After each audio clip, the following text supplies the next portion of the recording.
After these things, when the anger of King Ahasuerus had abated, he remembered Vashti and what she had done and what had been decreed against her. From a historical point of view, it is very likely this happened 3 years after the banquet, when King Ahasuerus made an expedition to Greece, but returned defeated. In 480 BC, King Ahasuerus led millions of troops to invade Greece by sea and by ground.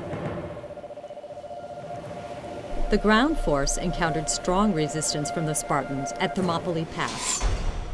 The Persian army suffered significant casualties. Even though they won the battle this time, their fleet was eventually defeated by the Greeks at Salamis Bay, and King Ahasuerus had to retreat to Persia with the remainder of his troops.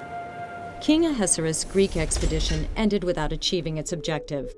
The defeated King Ahasuerus was quite sullen after returning, and his personal attendants suggested that he search for another beautiful virgin to replace Queen Vashti.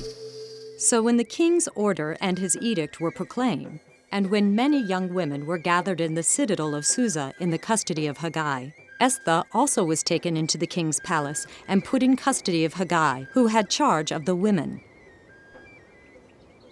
This is the royal palace courtyard via the west gate of the king's palace. Young women from many different places were brought to the palace through this courtyard. According to research, the harem in King's Palace in Susa had a total of 4 courts. The court located in the northwest corner of the palace might have been the House of Women, which was used to train girls who were candidates to become queen. The first court led to Throne Hall. The second court might be the second harem, mentioned in chapter 2, verse 14 for the concubines, and the third court was where the imperial guards were housed. Esther chapter 2, verses 9 to 15 describe in detail the whole process of how the Persian Empire selected their queen. The officials in charge of the beauty pageant in respective provinces would first select the eligible young girls and send them to Susa. These girls would then be in the custody of chief eunuch Haggai, who was the keeper of women for the king's palace. Haggai arranged for them to live in the harem. He spent 1 year teaching these girls how to prepare themselves in order to please the king. In the end, the girl who found the most favor with the king would be chosen as the new queen. Esther chapter 2, verses 7 to 8 state that among the chosen there was a young girl by the name of Hadassah. Hadassah in Hebrew means myrtles. After entering the king's palace, Hadassah changed her name to Esther, which in Persian means star, probably because the myrtle's flowers look very similar to stars. In the Bible, Esther was depicted as fair and beautiful, mild in temperament and restrained in action.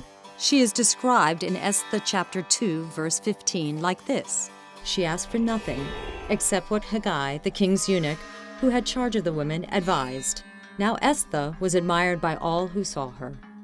It is written in Esther that when the chosen girls in turn went to the king, she was given whatever she asked for to take with her from the harem to the king's palace.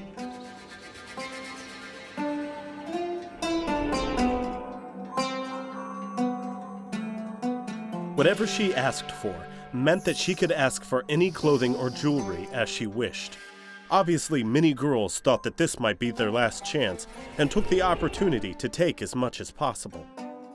But Esther was not greedy and did not take anything other than what was advised.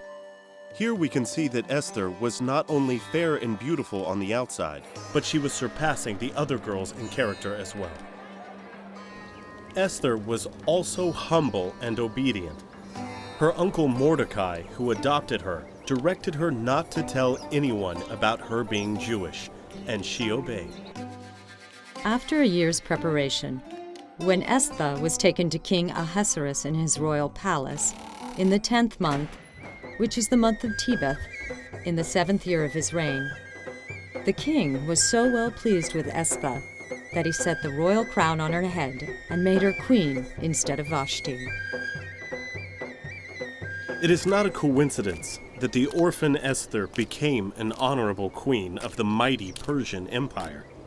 It was God's providence for a special purpose. According to Flavius Josephus, a Jewish historian, a total of 400 beautiful girls were taken into the palace where King Ahasuerus decided to select a new queen. Who on earth could be certain that Esther would be the one chosen by King Ahasuerus among so many beauties? Without the guidance of Almighty God's wonderful hand, Esther would have little chance of being chosen as the new queen.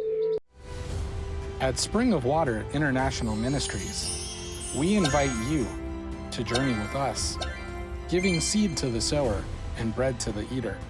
Isaiah 55:10.